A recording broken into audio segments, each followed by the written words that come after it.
Hey everybody, this is Alex Merced from alexmerced.com, and what I want to do is talk about corporations and separate the myth from the fact. So what is a corporation? A bottom line is a corporation is just several different individuals who have rights, delegating use of some of their rights to a central body. So imagine that me and you both decided that we wanted to put our money, our resources, our property into combined use to achieve X goal, whether it be something economic or to provide resources for charity or whatever. We just want to basically combine our resources and have it act as one. What we'll do is we'll write up a contract with each other and say, hey, I'm going to contribute X dollars of mine, you contribute X dollars of yours, and basically the representation of the ownership of this property will be this, X company. That's the corporation. Basically, we've just taken our joint action and basically turned it into sort of a legal body that can take actions on its own.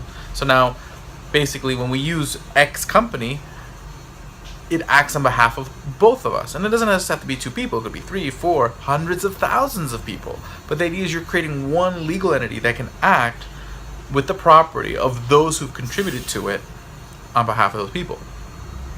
Okay? And again, you cannot delegate any authorities that you didn't have to begin with.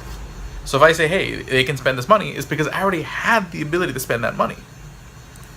Basically, if they have the ability to enter legally binding contracts, it's because I already had the ability to enter legally binding contracts for the property that I contributed. So all you're doing is having several different people delegate authorities they already had to some sort of central body. Okay? There's nothing wrong with that. That's just essentially every business, every charity, every organization you can think of is essentially a corporation. It's just a corporation is more of a formal legal manifestation of that. And when you hear the term corporate personhood or a corporation as a person, a lot of people get the wrong idea. They think when they hear the word person, they're thinking, oh, a legal entity isn't the same as me. I'm an individual. Corporate personhood is a legal idea that since a corporation is just a bunch of individuals getting together and delegating authorities they already had to the central legal body, then that legal body has the ability to enter contracts. Thus, it's a person. It can be a person on the contract. I can go sign a contract with Walmart or AT&T. I can sign a contract with the Make-A-Wish Foundation. I can go sign a contract with these entities that represent the resources of others, that represents authorities that were delegated by those who created it. That's all it is. That's all corporate personhood means. Okay? And a lot of people kind of get that confused. Now, do corporations ever do bad things? Yes. But at the end of the day, again, it represents the people who own it. So in the same sense, a corporation is going to behave based on the people who operate within it. So some corporations who have good people who create them are going to behave kindly.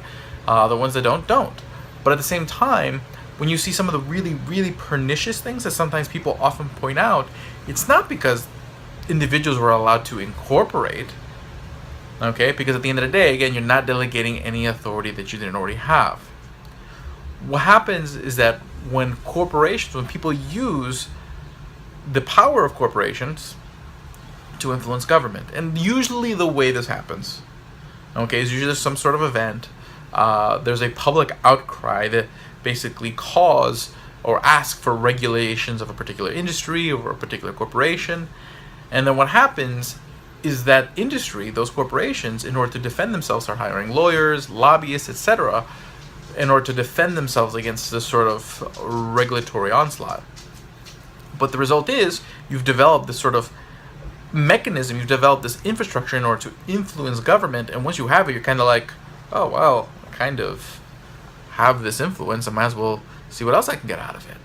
Okay, so basically that original aggression in the sense of trying to impose regulation caused the incentive to create this apparatus, because beforehand that money would have been better used in trying to find ways to out-compete your competition, how to build a better product, how to produce more value, or how to do better charitable work to encourage donors.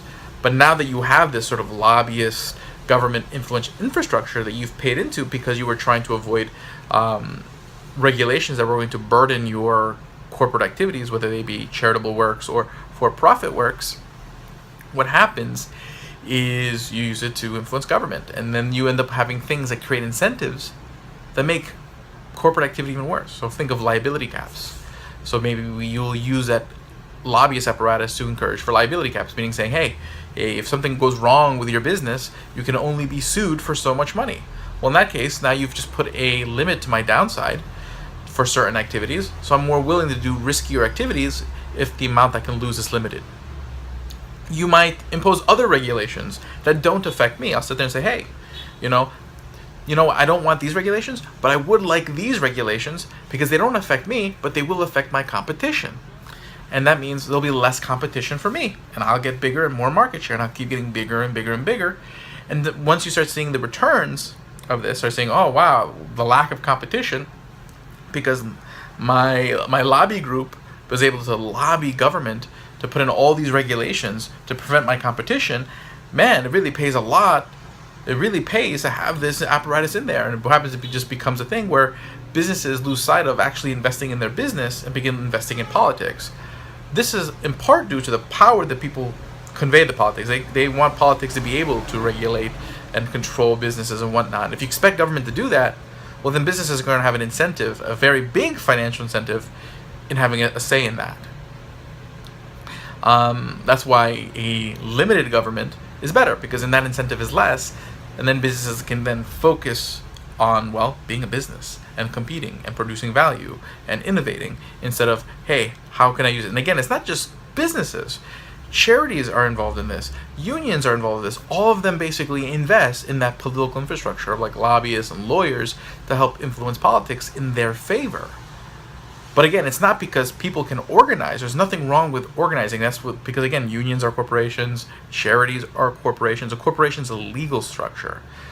What happens is that when there's a lot of power that can be misused for someone's benefit, there's going to be incentive for people to misuse it. So the idea is the more you grow government power, the bigger the incentive is to invest in trying to influence that power, whether you're a charity, whether you're a union, whether you're a business, or even a political party. So the point is, if you want to reduce a lot of these negative incentives of cronyism, what you really need to do is reduce the amount of power, because government can do things that a corporation can't, whether it's a union, a business, or a charity. Because again, with those, the individuals can only delegate authorities they already had. I can only delegate control over my property. I can only let you make contracts over property I contributed. But government can do whatever they want, because people have just accepted that that's what government can do. So it makes government a very dangerous type of corporation that can do things that other corporations can't. Because at the end of the day, a government is a corporation. It's a incorporated body. So hopefully this helped you understand sort of the legal implications of what a corporation is, some of the legal thinking of corporations, and help you understand the difference between whether it's the fact that people can organize into corporations that's bad, or some of these incentives that happens out of the relationship between government and business, or government and corporation, that leads to some of the negative outcomes you may see out there. And again, it's all about incentives. And the question is, what leads to the incentives that exist? So my name is Alex Merced from alexmerced.com. If you enjoyed this video, please share it, please subscribe to the YouTube channel, like the Facebook page, etc. Thank you very much.